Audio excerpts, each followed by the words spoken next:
कल इमरान खान और बुशरा बीबी के खिलाफ 190 मिलियन पाउंड करप्शन केस का फैसला मुतवक्के है। तहरीक इंसाफ का दावा है कि इस पैसे का हुकूमत पाकिस्तान से कोई ताल्लुक ही नहीं था। ऐसा कहीं साबित ही नहीं हुआ कि बरतानिया की नेशनल क्राइम एजेंसी ने प्रॉपर्टी टाइकून के असासे और रकम रियासत पाकिस्तान को देनी थी। मगर इस हवाले से एक और अहम दस्तावेज आपके सामने रखेंगे जो मोतबर इदारे ट्रांसपेरेंसी इंटरनेशनल यूके का 11 दिसंबर 2019 को इसी रकम के हवाले से बरतानिया की नेशनल क्राइम एजेंसी को लिखा गया खत है। इसमें क्या लिखा गया है, किस बात का मुतालबा किया गया है और किस खदशे का इजहार किया गया है, ये तफसीलात बयान करने से पहले आपको इस खत का पस मंजर बताते हैं। 3 दिसंबर 2019 को वजीर आजम इमरान खान की काबीना के मुतनाज़ इजलास में शहजाद अकबर ने बंद लिफाफे पर काबीना अरकान से मंजूरी ली तो उसी दिन 190 मिलियन पाउंड केस की रकम की पाकिस्तान मुंतकली के हवाले से खुद शहजाद अकबर के एसेट रिकवरी यूनिट ने एक प्रेस रिलीज जारी की और उसमें एलानिया तौर पर लिखा गया कि नेशनल क्राइम एजेंसी ने इस बात पर रजामंदी जाहिर की है कि यह रकम फौरी तौर पर रियासत पाकिस्तान को वापस कर दी जाएगी। यह दस्तावेज आपके सामने स्क्रीन पर मौजूद है। फिर 3 दिसंबर 2019 को ही खुद बरतानिया की नेशनल क्राइम एजेंसी ने अपनी प्रेस रिलीज में वाज़ेह तौर पर लिखा कि यह असासे रियासत पाकिस्तान को वापस कर दिए जाएंगे। ये प्रेस रिलीज भी आपके सामने स्क्रीन पर मौजूद है। इन दो इदारों के अलावा 190 मिलियन पाउंड की पाकिस्तान मुंतकली के हवाले से ट्रांसपेरेंसी इंटरनेशनल बरतानिया ने भी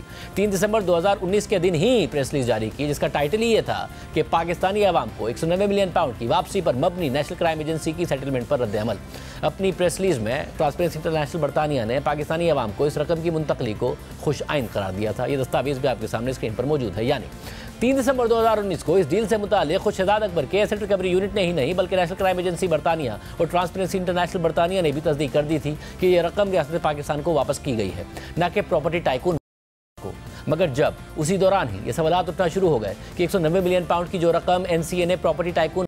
पकड़कर रियासत पाकिस्तान को वापस भेजी थी वो तो उसी प्रॉपर्टी टाइकून के सुप्रीम कोर्ट में लायबिलिटी अकाउंट में एडजस्ट कर दी जा रही है, यानी उन्हीं को वापस की जा रही है। तो 8 दिन बाद ट्रांसपेरेंसी इंटरनेशनल बरतानिया ने बरतानिया की नेशनल क्राइम एजेंसी को खत लिखकर तशवीश का इजहार किया। 190 मिलियन पाउंड के हवाले से 3 दिसंबर 2019 को प्रेस रिलीज जारी करने के बाद 11 दिसंबर 2019 को ट्रांसपेरेंसी इंटरनेशनल यूके ने एनसीए के डायरेक्टर को खत लिखा जिसके मुताबिक हम नेशनल क्राइम एजेंसी पर जोर देते हैं कि उन तमाम इकदामात को पब्लिश करे कि जिनके तहत इस बात को यकीनी बनाया जाए कि यह पैसा पाकिस्तान में उस आवाम की मदद करेगा जो करप्शन और चोरी का शिकार रहे हैं, या फिर पाकिस्तान की मदद करेगा ताकि वो करप्शन और मनी लॉन्ड्रिंग की रोकथाम के लिए इकदामात कर सके। जब से इस सेटलमेंट की तफसीलात सामने आई हैं तो उसके मुताबिक प्रॉपर्टी टाइकून बरतानिया से जाने वाले इन पैसों को पाकिस्तान में एक और सेटलमेंट में इस्तेमाल करेंगे जो उन पर मुबैना तौर पर गैर कानूनी तौर पर जमीन खरीदने के जुर्माने के तौर पर तय पाई थी। और अगर ऐसा हुआ तो ये खतरा है कि बरतानिया से पाकिस्तान जाने वाली रकम खुद प्रॉपर्टी टाइकून को ही फायदा पहुंचाएगी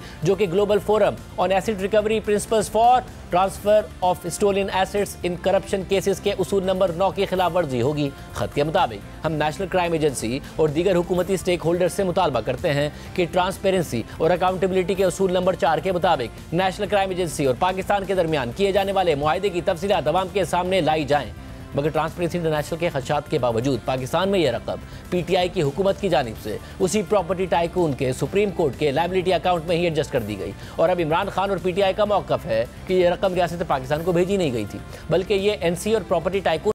के दरमियान एक सिविल मामला था जिसके तहत 190 मिलियन पाउंड उन्हीं को वापस किए गए थे। लेकिन दिलचस्प बात यह भी है कि 3 दिसंबर 2019 को शहजाद अकबर के एसेट रिकवरी यूनिट की जानिब से इस रकम को रियासत पाकिस्तान की रकम करार दिए जाने के अलावा भी एसेट रिकवरी यूनिट की ही एक और अहम दस्तावेज भी मौजूद है जो एसेट रिकवरी यूनिट का 1 दिसंबर 2018 से लेकर 31 दिसंबर 2019 तक की 7 रिकवरीज का चार्ट है जिसमें 7वें नंबर पे 190 मिलियन पाउंड की रकम को एसेट रिकवरी यूनिट ने अपनी रिकवरी के तौर पर जाहिर किया हुआ है। और इस दस्तावेज के हवाले से आज हमने इमरान खान हुकूमत के मुशीर एहतसाब और एसेट रिकवरी यूनिट के सरबराह शहजाद अकबर से मौक़िफ़ मांगा और पूछा कि क्या यह दुरुस्त है कि एसेट रिकवरी यूनिट ने यह दावा किया था कि यह रकम रियासत पाकिस्तान ने रिकवर की है। हमारे इन सवालों का शहजाद अकबर ने कोई जवाब ही नहीं दिया।